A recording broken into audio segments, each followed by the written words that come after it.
So fidget spinners essentially have three parts. You have the housing or the body, the bearing, and the button.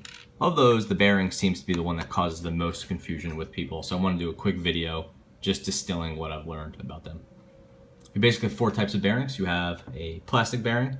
This is just a plastic housing with glass balls. It tends to be a piece of junk. So, and I actually don't know that anyone sells plastic bearings commercially in spinners, so we don't have to worry about that. Then we have stainless steel bearings. Stainless steel is nice because it is cheap, and it's often found in spinners that cost under $10. This one I think was around $8 or so, and that just means you have a stainless steel outer and inner pieces and then stainless steel balls inside of them. And again, stainless steel bearings can be a little bit on the loud side, but that isn't necessarily a problem for a lot of people. Some people prefer to get that sort of auditory feedback, or whatever you want to call it, from their spinners. I don't really see it as being a downside personally. But again, we see stainless steel housing, so stainless steel outer and inner pieces, and stainless steel balls. And the weight of the spinner and the size of the body and the size of the buttons will also often have a bigger factor determining the volume than the bearing type.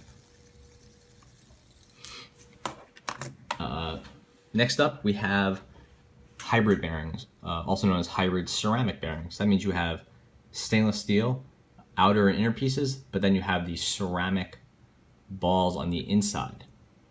So this is obviously a hybrid between a full ceramic bearing and a stainless steel bearing. The advantage of this is a little bit cheaper than a full ceramic bearing, but it's also a little bit louder. This is like probably the most popular bearing type as you get to sort of like maybe like premium spinners. So we're talking like in the, I don't know, $10 to $30 range, but also they go up way past that. Tends to be a little bit quieter and a little bit smoother spinning than stainless steel. But again, the volume has a lot to do with how muted the sound is by the body and then the buttons. So we're just generally, speaking in general terms here. Here's another look at hybrid ceramic bearings.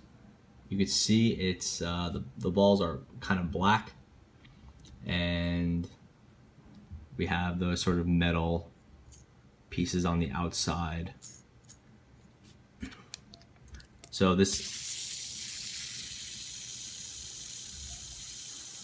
a loud spinner, but it's really nice and smooth, and it's got a pretty long spin given the size of the outside.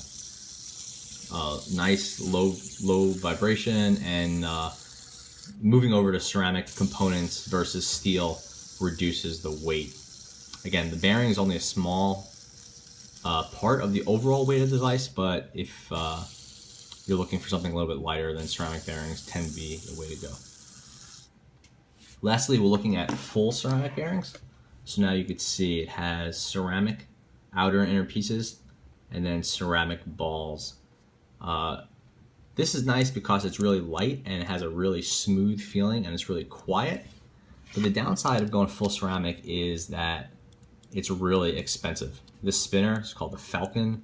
It sells for $20 just for the body, $35 for the body plus a stainless steel bearing, $45 with a hybrid bearing, and then $55 with the ceramic bearings. So you're pretty much doubling, or almost doubling the cost of the fidget spinner to get that full ceramic bearing.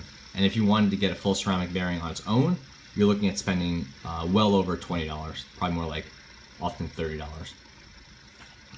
On the flip side, I mean, as a result, the ceramic bearings are really smooth and very quiet.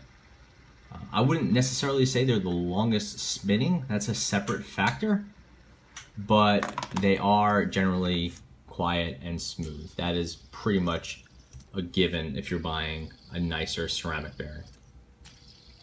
This is a really light body. This is aluminum, this isn't steel, and even so you could hear the spinner just gives you like sort of a quiet whir sound, not like a more of a shrill metal sound, or trying to see what's around here. I'll go back to this. Or anything really grindy. It's just really smooth. So those balls are super high quality, and they're in a ceramic race. So yeah, I think that is pretty much it. I don't want to go on too long, since if you care any more than this, you're probably going to go ahead and do your own research. But I would say, generally speaking, from one side of the spectrum, you have the full stainless steel bearings. And stainless steel, I would just think cheap, loud. Ceramic, I would just think expensive, quiet.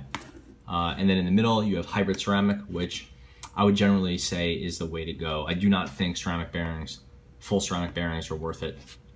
Save your money. I've actually found them to be somewhat sensitive to dust and grime and stuff like that. Whereas steel bearings maybe don't have that smoothness initially, but these stainless steel bearings, I feel like I have to clean out all the time, because when you lose that smoothness with any sort of pocket junk, you really feel it. And it feels like these things are really full. It really feels like this is falling apart after a couple hours in your pocket, whereas these other guys hold up much better. So anyway, just my takeaway after playing with these for a little bit. I'm sure other people know a whole lot more than me, and I hope you could speak up in the comments. But yeah, thanks for watching.